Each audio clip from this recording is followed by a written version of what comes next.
Assalamualaikum warahmatullahi wabarakatuh. Alhamdulillah, alhamdulillahilladzi ja'alana min ummati Rasulillah wa ja'ala min ahli ilmi wa ahli tuqa wa ja'alana min ahli ibadah wa ja'alana min ummati Rasulillah sallallahu alaihi wa alihi wa sahbihi wa sallam. Wallahu ta'ala azza wa jalla fi kitabil ula, a'udzu billahi minasyaitonir rajim. Bismillahirrahmanirrahim. Walau anna ahlal qura amanu wattaqaw lafatahna 'alaihim barakatim minas sama'i wal ardh. Faqala nabiyyuna wa nabiyyukum Muhammadun sallallahu alaihi wa alihi wa sahbihi wa sallam fil hadits, Allahumma barik li ummati fi bukuriha. Sadaqallahul azim wa sadaqa rasuluhun nabiyul karim wa nahnu ala dzalika minasyahidin wasyakirin walhamdulillahi rabbil alamin. Hamdan wa syukran lillah, bersyukur kita kepada Allah karena pagi hari ini kita disempatkan oleh Allah untuk hadir mencari ilmunya Allah, mencari ridhonya Allah subhanahu wa ta'ala. Tidaklah seseorang disempatkan dirinya untuk hadir di majelis ilmu kecuali Allah menginginkan kebaikan darinya. Allah, sekalipun manusia semua di muka bumi ini sholat, tidak sedikit pun menambah kehebatan dan keagungan Allah. Sekalipun manusia di muka bumi ini seluruhnya tidak menyembah Allah, tidak sedikit pun mengurangi keagungan, kehebatan dan kemuliaan Allah subhanahu wa ta'ala. Kita beribadah tujuannya adalah untuk kita sendiri. Kita sholat tujuannya untuk kita sendiri, agar nanti kita bisa mendapatkan keselamatan di yaumil akhirah. Hadirin yang dimuliakan oleh Allah subhanahu wa ta'ala, satu doa yang diajarkan Nabi sallallahu alaihi wasallam ketika kita masuk pada bulan Rajab, Sya'ban. Doanya itu lafaznya Allahumma barik lana fi Rajab wa Sya'bana wa ballighna Ramadhan. Allahumma barik lana fi Rajab wa Sya'bana. Ya Allah, berkahi bagi kami, untuk kami di bulan Rajab dan bulan Sya'ban, wa ballighna Ramadhan, dan sampaikanlah kami pada bulan Ramadan. Allahumma barik lana fi Rajab wa Sya'bana wa ballighna Ramadana wa hassil maqasidana. Allahumma barik lana fi Rajab wa Sya'bana wa ballighna Ramadana wa hassil maqasidana. Allahumma barik lana fi Rajab wa Sya'bana wa ballighna Ramadana wa hassil maqasidana. Hadirin yang dimuliakan oleh Allah subhanahu wa ta'ala, dalam doa ini Ar-Rasul sallallahu alaihi wasallam meminta dua hal. Hal yang pertama, ya Allah, berkahi bagi kami bulan Rajab dan Sya'ban. Jika kita teliti lebih dalam makna barokah, makna berkah itu apa? Berkah, kata Imam Al-Ghazali, ia ziyadatul khairi fi ta'atillah.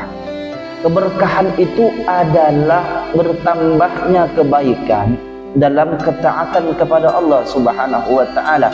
Seseorang bisa dikatakan mendapatkan berkah kalau dirinya dekat dan lebih taat kepada Allah subhanahu wa ta'ala.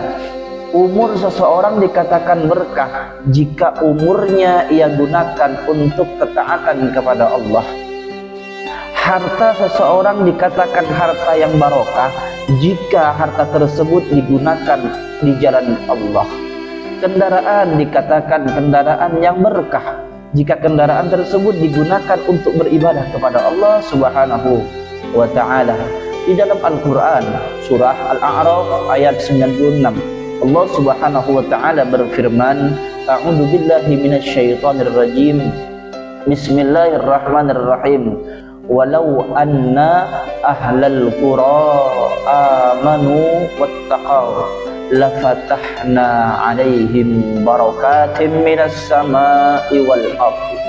Sekiranya penduduk suatu desa, suatu negeri beriman dan bertakwa kepada Allah, niscaya kami akan membukakan lafatahna 'alaihim barakatim minas sama'i wal ardh.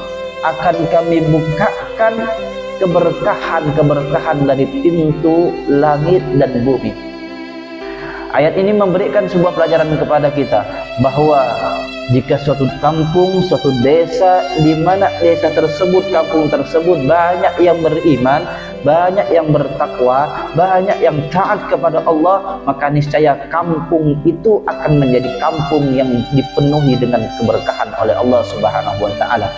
Suatu keluarga, mereka membaca Al-Quran, mereka sholat, mereka banyak berzikir kepada Allah Subhanahu wa ta'ala, mereka beriman dan bertakwa kepada Allah, maka niscaya keluarga tersebut akan menjadi keluarga yang barokah.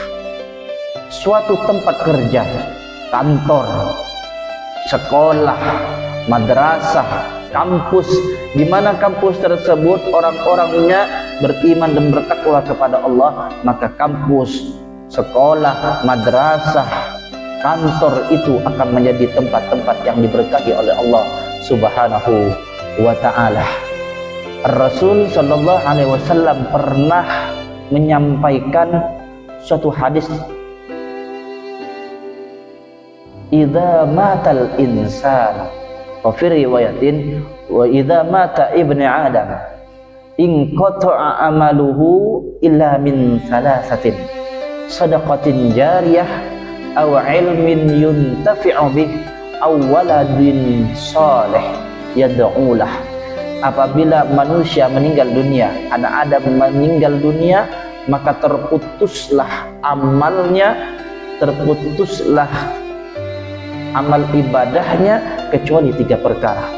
Sadaqatin jariyah, sedekah jariyah, ilmin yantafi'u bih, ilmu yang bermanfaat baginya, awaladin soleh yad'ulah, anak soleh yang mendoakan orang tuanya. Hadis ini mengajarkan kepada kita bahwa ketika seorang manusia meninggal dunia, terputus amalnya, terputus ibadahnya, bahwa orang meninggal, orang mati tidak perlu sholat, orang mati tidak perlu berzakat, orang mati tidak wajib dia berpuasa, orang mati tidak wajib membaca Quran. Kenapa? In qata'a amaluhu, amalnya sudah terputus. Sekalipun dia itu berzikir, sekalipun dia itu membaca Al-Quran di alam kubur, sedikit pun tidak mendapatkan pahala. Kenapa? Karena ad-dunya darul amal wala jazaa fiha, wal akhiratu darul jazaa wala amala fiha. Ad-dunya darul amal, dunia itu tempat kita beramal dan tidak ada balasan di dunia. Wal akhiratu darul jaza, dan akhirat itu adalah tempat pembalasan, wala amal fiha, dan tidak ada amal ibadah di akhirat. Maka hadis ini mengajarkan bahwa kepada kita, sesungguhnya seseorang yang sudah meninggal dunia tidak ada lagi yang bisa menolong dia kecuali amalnya. Amalnya yang ketika ia sebelumnya hidup di muka bumi, banyak ia melakukan ibadah, banyak ia melakukan amaliyah yang mendekatkan kepada Allah Subhanahu wa ta'ala, itu yang menolongnya. Namun ketika sudah meninggal dunia, ada 3 hal yang bisa membuatnya tetap mendapatkan kebaikan, mendapatkan pahala dari Allah Subhanahu wa ta'ala.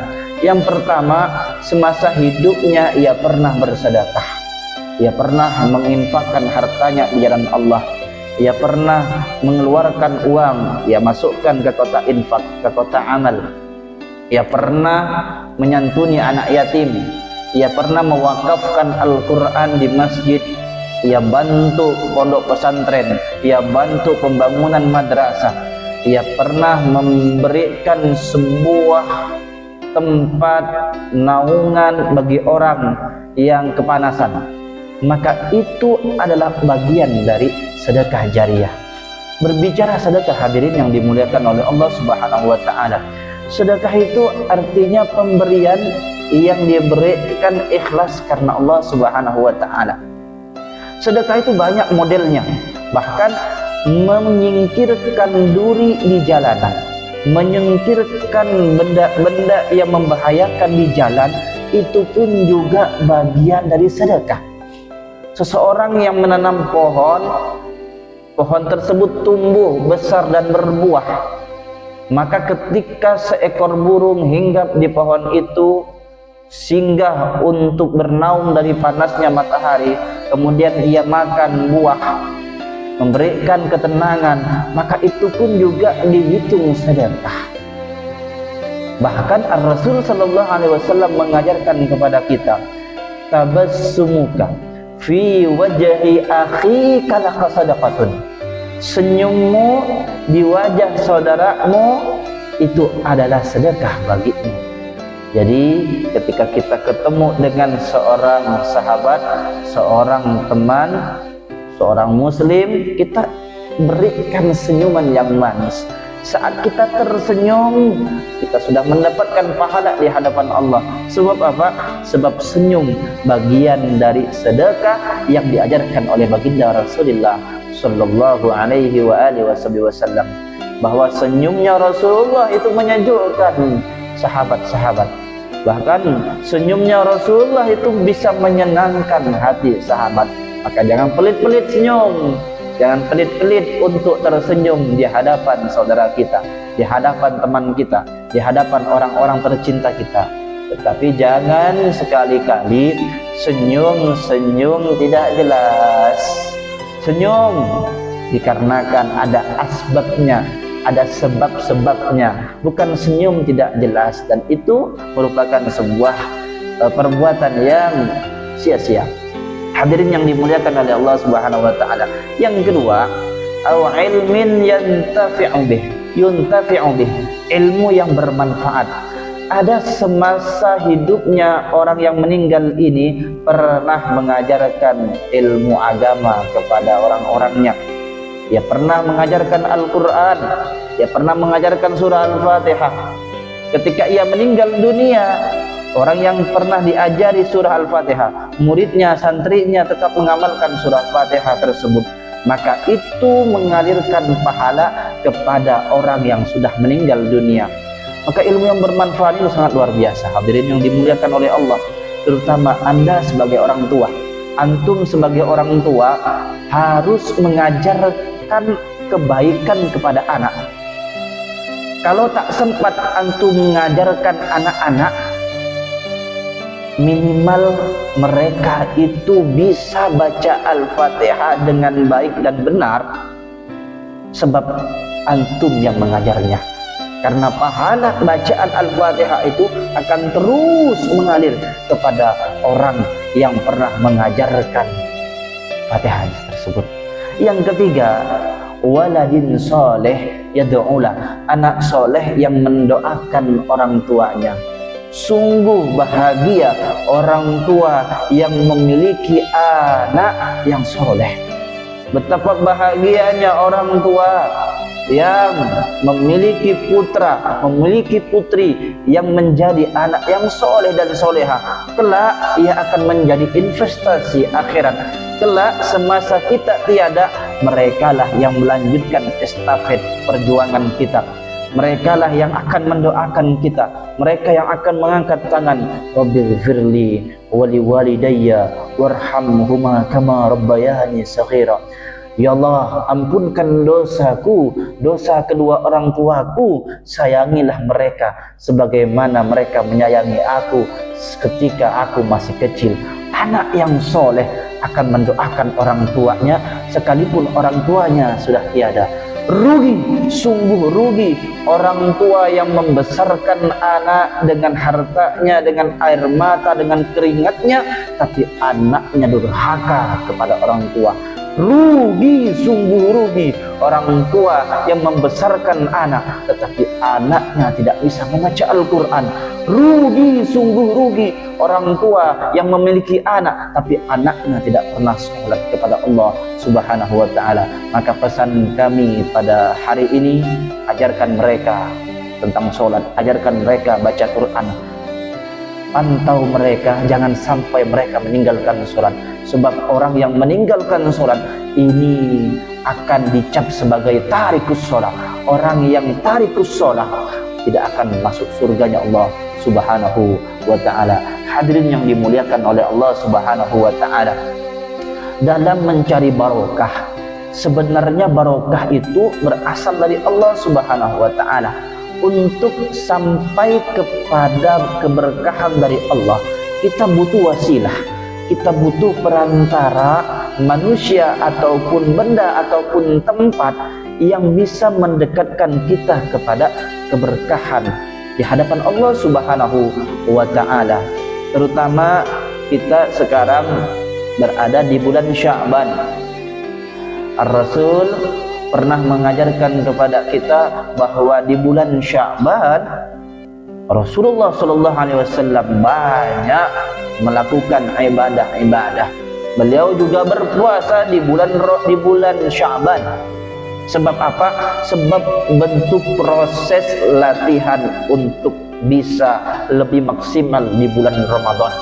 Bahwa Rasulullah sallallahu alaihi wasallam berpuasa di bulan Sya'ban agar beliau itu menginginkan untuk amalnya itu diangkat pada bulan Sya'ban dalam kondisi berpuasa. Di bulan Rajab kita menanam, di bulan Sya'ban kita menyemai, dan di bulan Ramadan kita memetik buahnya. Di bulan Rajab kemarin kita banyak beristighfar kepada Allah. Rabbighfirli warhamni wa tub alayya, Rabbighfirli warhamni wa tub alayya, Rabbighfirli warhamni wa tub alayya. Di bulan Sya'ban kita banyak dekat dengan Nabi sallallahu alaihi wasallam dengan memperbanyak baca sholawat. Di bulan Ramadan nanti kita dekat dengan Allah dan Rasulullah lewat membaca Al-Quranul Karim. Sesungguhnya Allah itu memantau pada bulan nisfu Sya'ban. Kemudian Allah itu akan mengampuni dosa-dosa semua makhluk di malam itu kecuali dua. Yang pertama, dosanya orang musyrik dan dosanya orang yang bermusuhan dan pendendam. Maka pada malam nisfu Sya'ban, kita yang punya salah terhadap saudara, kita minta maaf, kita minta halalnya, minta maafnya agar Allah Subhanahu wa ta'ala mengampuni dosa kita dan dosa kepada teman-teman kita, kepada saudara kita. Ingat, ada haqqullah, ada hablum minallah. Hablum minallah artinya hubungan kita kepada Allah. Kalau kita memiliki salah kepada Allah, bisa kita dapatkan ampunan Allah itu dengan bertaubat. Artinya kita minta kepada Allah, ya Rabb, ampuni dosa saya. Dengan taubatan nasuha, dengan istighfar kepada Allah, maka Allah akan mengampuni dosa-dosa kita. Yang kedua, ada hablum minan nas, hubungan kita kepada manusia.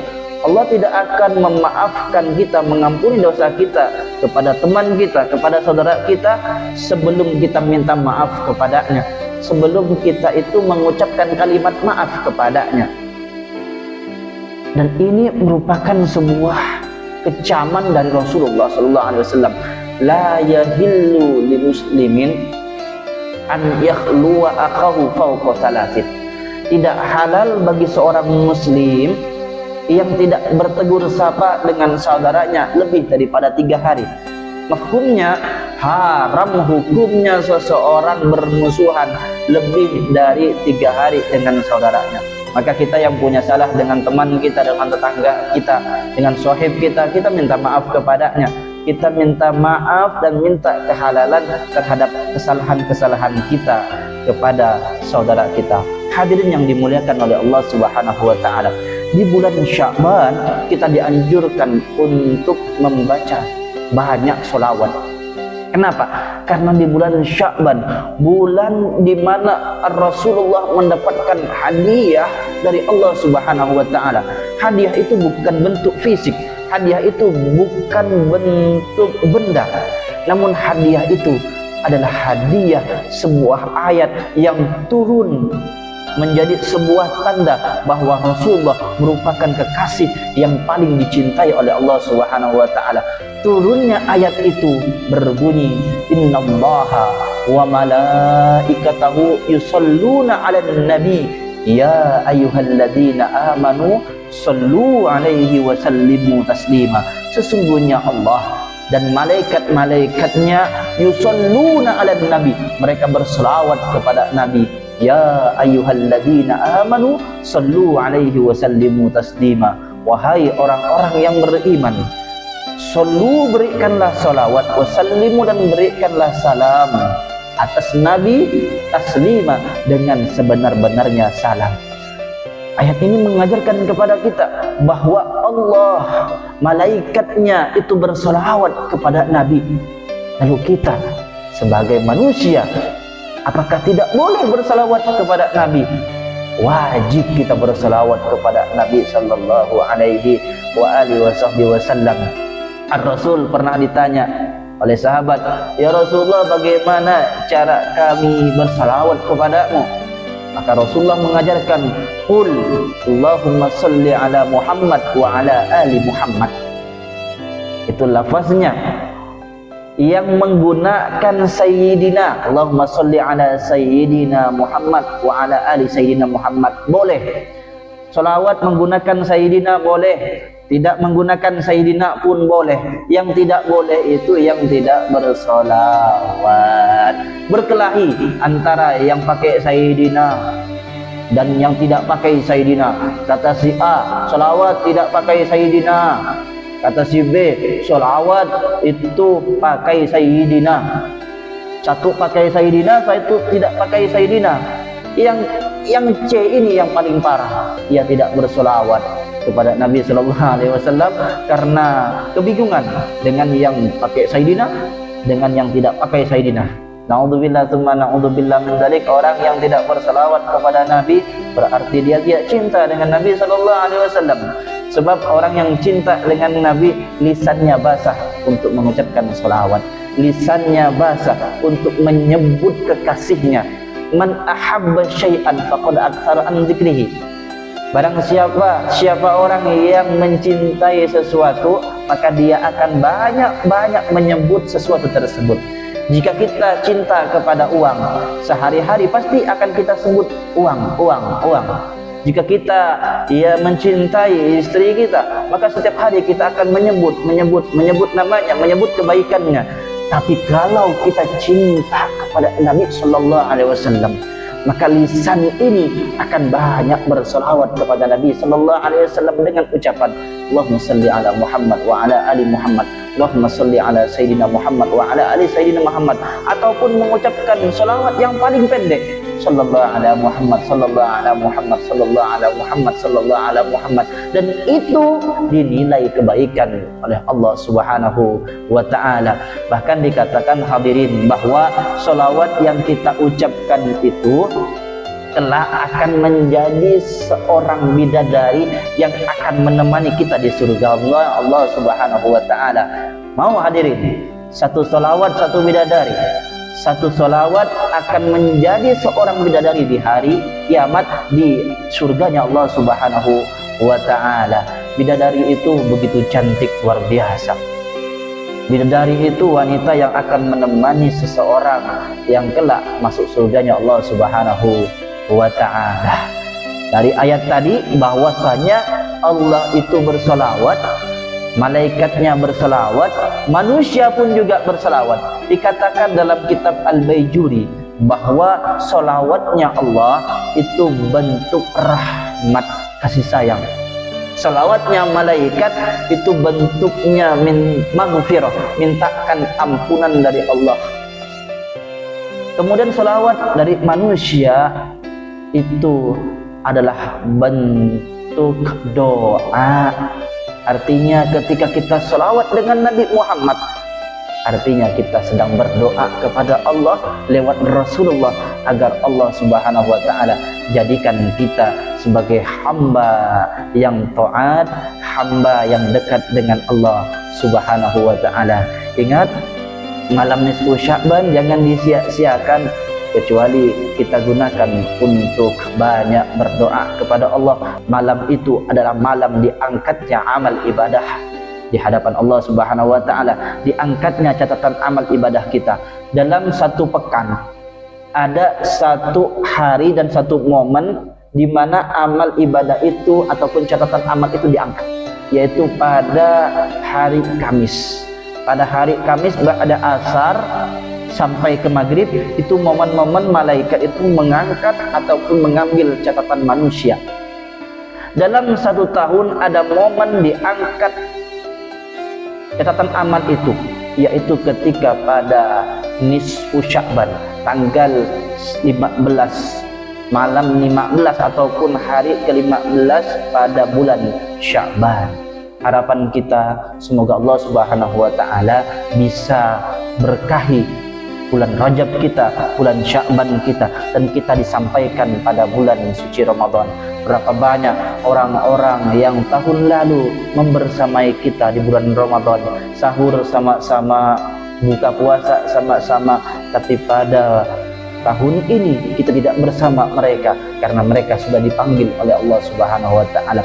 30 hari lagi kita akan sampai pada bulan Ramadan. Mari kita persiapkan diri kita, fisik kita siapkan, harta kita siapkan, badan kita, hati kita pun juga kita siapkan untuk menyambut bulan suci Ramadan. Fisik kita siapkan dengan banyak berpuasa, dengan banyak beribadah pada bulan Sya'ban agar kita tidak terkejut untuk berpuasa di bulan Ramadan.